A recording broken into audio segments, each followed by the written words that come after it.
রাজধানীর উত্তরা পশ্চিম থানা থেকে মাত্র শখানেক মিটার দূরে ১৩ নম্বর সেক্টরের ১৩ নম্বর রোড। দুটি মোটরসাইকেলে করে নগদের ৪ কর্মী আব্দুর রহমান, লিয়াকত, কাউসার ও আব্দুল হক ১,৮,১১,০০০ টাকা নিয়ে যাচ্ছিলেন ওই রোডের ৪৯ নম্বর বাড়িতে থাকা নগদের অফিসে।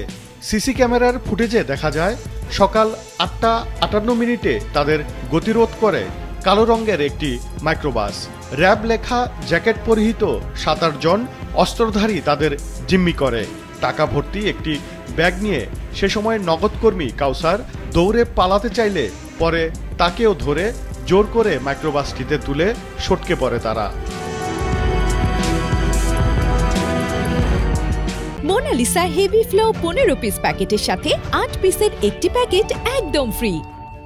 ৪ জনের মধ্যে ৩ জনে ধরতে পারিছে, আর একজন ওই যে একটা ধরতে গেছে তখন এই দৌড় দিয়েছে আমার অফিসের দিকে চলে গেছে। ৩ জনের চোখ বান্ধি মারার পরে আপনার এই যে ওয়ার্ল্ড ইউনিভার্সিটি বিজিএমই নাই, ওখানে ফেলা চলে গেছে।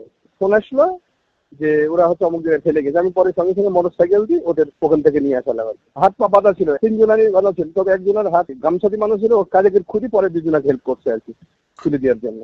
সকালে স্বরাষ্ট্র উপদেষ্টা উত্তরার র্যাব ১-এর কার্যালয় পরিদর্শনে গেলে ঘটনাটি নিয়ে প্রশ্ন করা হয় তাকে। জড়িতদের আইনের আওতায় আনার আশ্বাস দেন তিনি। র্যাবের পোশাক পরে আসলে যদি সে র্যাবের হয় সেও খারাপ পাবে না। আর আপনারা জানেন অনেক সময় পুলিশের পোশাক পরে, র্যাবের পোশাক পরে, আনসারের পোশাক পরে আইসা অনেক অপকর্ম করতেছে, তাদের আমরা আইনের আওতায় নিয়ে আসবো।